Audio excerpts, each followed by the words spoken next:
Band News Futebol Clube. Fábio Pinel, muito bom dia. Ótimo dia, Luciana. Hoje, sexta-feira, véspera de feriado prolongado. Como estão os times mineiros neste fim de semana se preparando então para a rodada? Muito bem, deixa eu dar um bom dia também aqui pro Rodrigo, que está no estúdio conosco, né? Bom dia, Fábio Pinel. E bom dia, claro, para você ligado aqui na Band News FM. Vamos então falar da preparação dos times mineiros. Posso começar pelo Cruzeiro. Vamos lá. O time lá ainda em Atibaia, se preparando para o jogo de domingo contra o Inter, 7 horas da noite, Arena do Jacaré. Mais de 13 mil ingressos vendidos antecipadamente. Foi apenas o primeiro dia de vendas antecipadas, ontem. A venda continua nessa sexta-feira e também no sábado. O time tomando cara para o jogo contra os gaúchos. Ontem, coletiva em Atibaia, Fábio, Vitor, Leonardo e Diego Renan. Meio de campo com Marquinhos Paraná, Fabrício, Leandro Guerreiro e Roger. O ataque com Farias e o Wellington Paulista. Durante a atividade, algumas modificações feitas pelo Wagner Mancini. Ele observou o time no 4-3-3, colocando o Ortigosa no lugar do Vitor, e mais tarde tirou o Wellington Paulista, colocando o Bobô, e observou ainda o Sebá no lugar do Farias. Por que essas mudanças? Um time bem diferente do que vinha atuando, né? Vamos lembrar que o Montijo está machucado, o Charles e o Anselmo Ramon, eles cumprem suspensão, um por terceiro cartão amarelo, outro pela expulsão. O Anselmo Ramon foi expulso contra o Flamengo e o Vitorino não participou da atividade porque está com a seleção do Uruguai. Inclusive joga esta noite pelas eliminatórias da Copa do Mundo contra o Chile e deve retornar amanhã a Belo Horizonte, ficando à disposição para o jogo de domingo. Não acredito que jogue, né? É um intervalo muito curto de um jogo para outro, pode ser até arriscado escalar o Vitorino. Eu vou na canela, o Cruzeiro se recupera? Difícil, Rodrigo.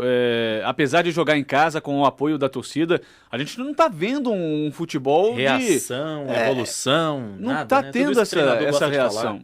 Justamente, futebol tem um imponderável, a gente não sabe o que acontece. Mas pelo que vem fazendo no Campeonato Brasileiro, é difícil dizer que o Cruzeiro se recupera já nesse domingo. Condições para isso tem, mas é difícil acreditar nessa possibilidade. As idas e vindas, né, do futebol. Justamente. Eu mudei a minha opinião a respeito do Atlético em Florianópolis. Ah, é? Inicialmente, eu não acreditava no resultado positivo, mas analisando ao longo da semana os trabalhos feitos pelo Cuca, eu já mudei de opinião, confesso. Acho que o Atlético tem condições de chegar em Florianópolis e arrancar no mínimo um empate. O que já seria um bom resultado. Excelente resultado. O Figueirense está fazendo uma campanha muito boa esse ano. 12 jogos de invencibilidade, 5 vitórias consecutivas. Mas aí eu parei para pesquisar a campanha do Figueirense em casa, diante do seu torcedor. 16 jogos realizados no Orlando Scarpelli, apenas 7 vitórias. É um time que tropeça muito diante da torcida. São 6 empates e 3 derrotas jogando em Florianópolis.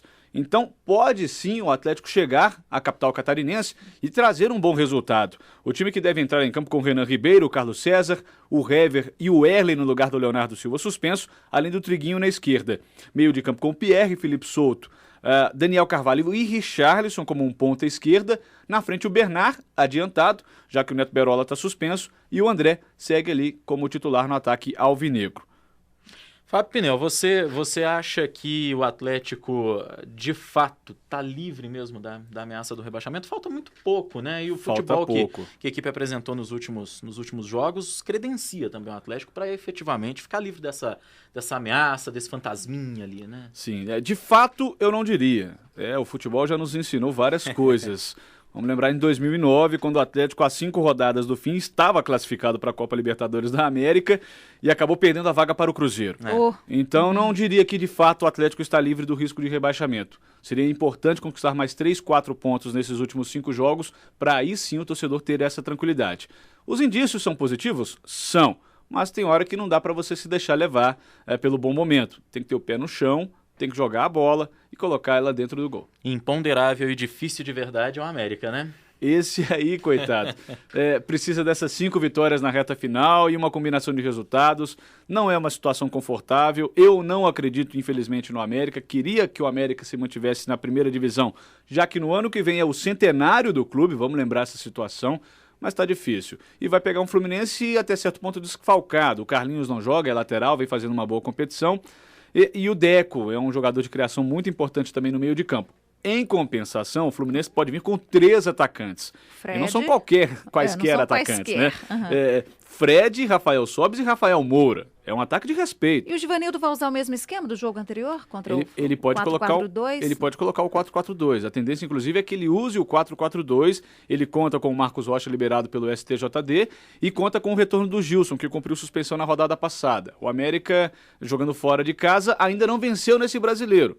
É mais um motivo que me leva a crer que não deve vencer dessa vez. É esperar para ver. Agora, Pinel, só destacando rapidamente aqui, você acompanhava com a gente, o repórter Bernardo Miranda está no Independência. Independência, aos poucos, está tomando cara de estádio de novo, mas nas primeiras rodadas do Campeonato Brasileiro, do Campeonato Mineiro, melhor dizendo, do ano que vem, vão ser jogadas no Independência.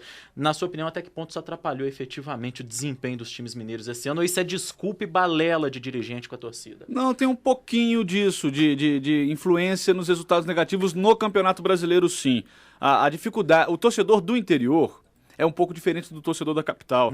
O torcedor da capital vive mais o dia a dia dos clubes, é mais ligado ao... Não que a paixão de quem é do interior seja menor, mas o torcedor daqui está mais próximo, é questão de distância. Não é todo mundo que sai de Belo Horizonte e vai a Sete Lagoas, tem muito torcedor local em Sete Lagoas. Só que a paixão, a forma de torcer é um pouco diferente. Isso pode pesar um pouquinho, sim. Sem falar do desgaste que os times têm de sair de Belo Horizonte para ir para Sete Lagoas. Eu acho que o Independência voltando vai fazer muito bem ao futebol mineiro e tá ficando bonito pra caramba, viu, Rodrigo? Tá mesmo, isso é verdade. Isso aí, Fábio Pinel, que volta na segunda-feira e traz todas as novidades pra gente, as análises. Obrigada, Pinel. Valeu, se Deus quiser, com 3 vitórias mineiras. Vamos torcer logo mais 12:30 na tela da Band e na segunda edição do Jornal Band News Minas, às 6h40, 6h35. Por aí, estaremos lá. Bom fim de semana.